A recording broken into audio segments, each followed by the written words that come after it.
నారా లోకేష్ గారు యువగళం పాదయాత్రతో దేశవ్యాప్తంగా mass leader image సంపాదించారు.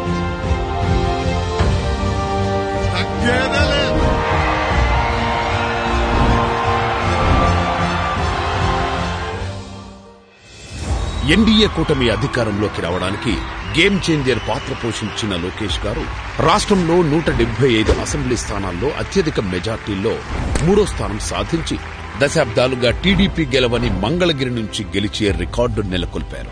గతంలో ఐటీ, ఎలక్ట్రానిక్ శాఖలతో పాటు పంచాయతీరాజ్, గ్రామీణాభివృద్ది శాఖల మంత్రిగా ఎన్నో అవార్డులు, రివార్డులు సాధించారు. పంచాయతీరాజ్ శాఖ ఎందుకు తీసుకున్నారు అని ఎవరైనా అడిగితే పల్లెలకు సేవ చేస్తే పరమాత్ముడికి సేవ చేసినట్టే అనే భావనతో అని సమాధానమిచ్చారు.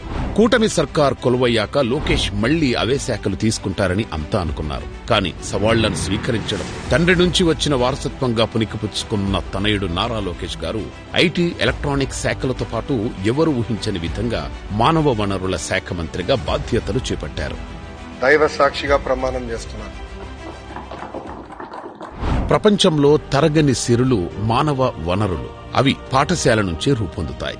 భావి భారత పౌరులను అందించే విద్యాశాఖను కూడా ఒక ఛాలెంజ్ గానే చేపట్టానని లోకేష్ గారు చాలా సందర్భాల్లో ప్రకటించారు.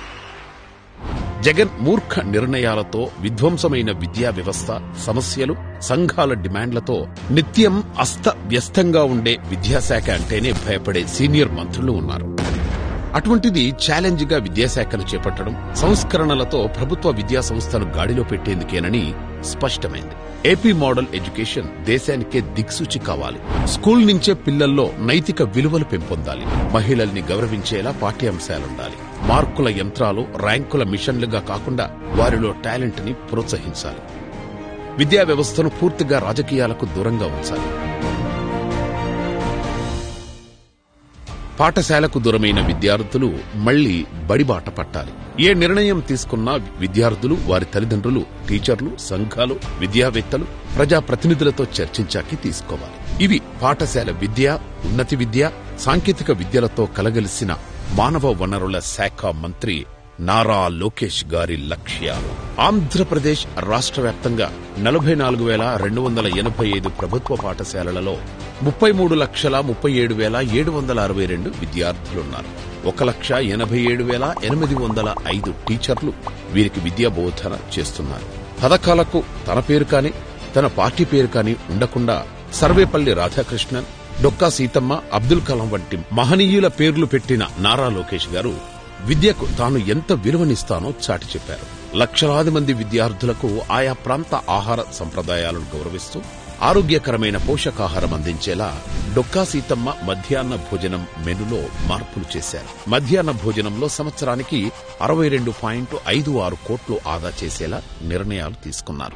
పిల్లలకిచ్చే బ్యాగు, బెల్టు, షూలపై జగన్ బొమ్మలు, వైసీపీ రంగులు, జగన్ పేర్లు ఉండేవి. ఇవన్నీ పోయాయి.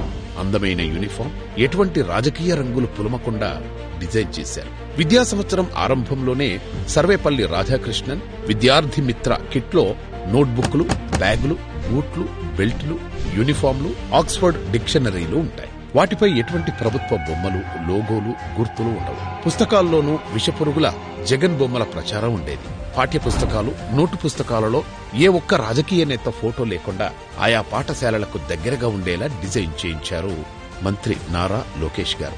ఇతర రాష్ట్రాలలో అధ్యయనం చేయించి పాఠ్య పుస్తకాల బరువు తగ్గించారు. ప్రతి శనివారం నో బ్యాగ్ డేగా ప్రకటించి వచ్చే విద్యా సంవత్సరం నుంచి అమలు చేయనున్నారు. వచ్చే విద్యా సంవత్సరం నుంచి పాఠాలు చెప్పేందుకు మెగా డిఎస్సి ద్వారా 16,347 టీచర్ల భర్తీ ప్రక్రియ ఆరంభించారు.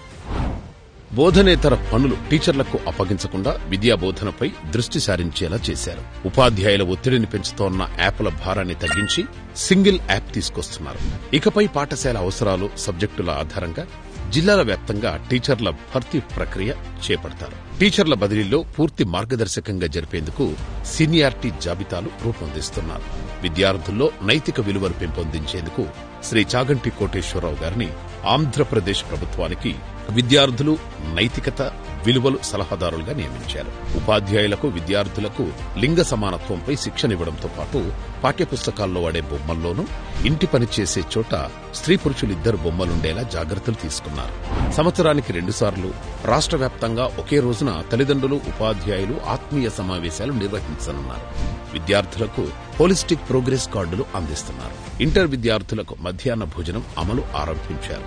ఐటీఐ, పాలిటెక్నిక్ కళాశాలలను పరిశ్రమలు, సంస్థలతో అనుసంధానిస్తున్నారు. వొకేషనల్ లైఫ్ స్కిల్స్ శిక్షణ ఇస్తున్నారు. విశ్వవిద్యాలయాలకు వైస్ ఛాన్సలర్ల పేరు ప్రఖ్యాతులు ఉన్న విద్యావేత్తలను నియమించారు.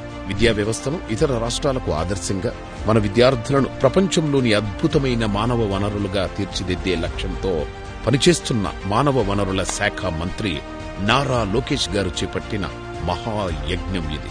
సంస్కరణలు స్వాగతిద్దాం, సమస్యలు పరిష్కరించుకుందాం, విద్యాలయాలను విద్యా వికాస విజ్ఞాన కేంద్రాలుగా నిలబెడదాం.